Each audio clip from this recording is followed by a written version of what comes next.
you and I both come from the CompuWare organization. Yeah. And we were having dinner a couple of years ago before you were in town in Raleigh playing the Hurricanes. And we got a really cool text. We were having dinner, and it was from Pete Karmanos, and he said, you know, I'm really proud of both you guys. Because we share that he believed in us. Can you please talk about your relationship from stem to stern with Pete? Yeah. You know, that's one of those things that those guys deserve a call probably once a month from guys like me. Or let me answer this a different way. When you sit down and think about the number of people whose lives he's either changed, made better, impacted, and I mean, that's just in the hockey world. Like his whole business world, all of those people he employed and made their lives better. But I'm such an extreme case of opportunity, right? So that's my story with Mr. Karmanos and with Jim Rutherford at the time.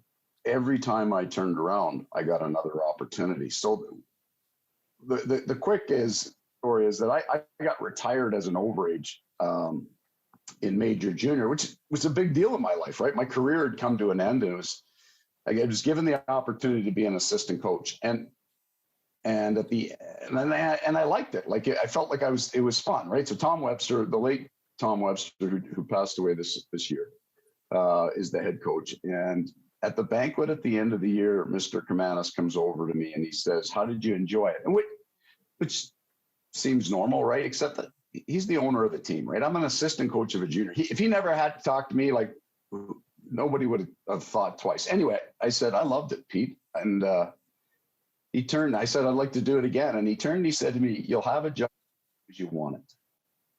And that was in 1989, right? And I worked for them right through to basically 2012.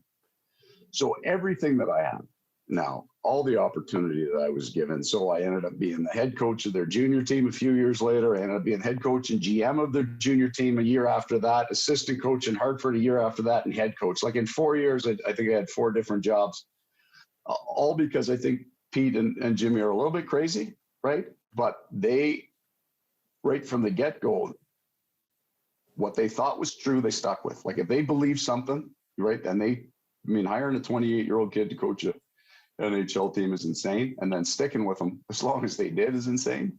So I have an incredible affinity, but an awareness too of the number of people that you and I know that have come through the CompuWare hockey program.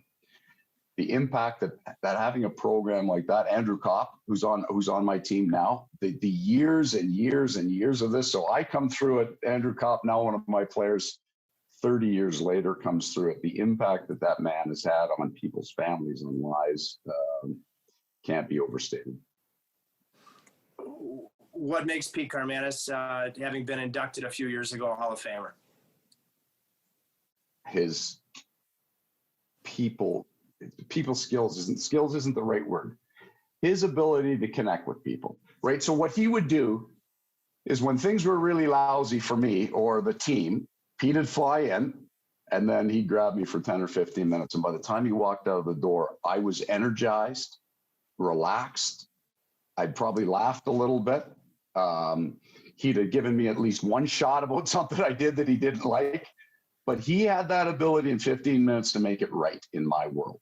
I think that's what great leaders must have to do. When you think of the number of people that worked for him, the size of that corporation, then all his hockey teams, he couldn't spend 7 hours fixing everybody's problems. He'd have to come in, identify the problem, and he could relax me and set me on the right course in about 15 minutes. And he did that at the most perfect times for me. He'd always come in when things were really lousy, talk to me for 15 or 20 minutes, and I'd walk out, ready to dig in. Tripp, he would put me back in that mindset of, okay, let's get back to work here. The world's not coming to an end.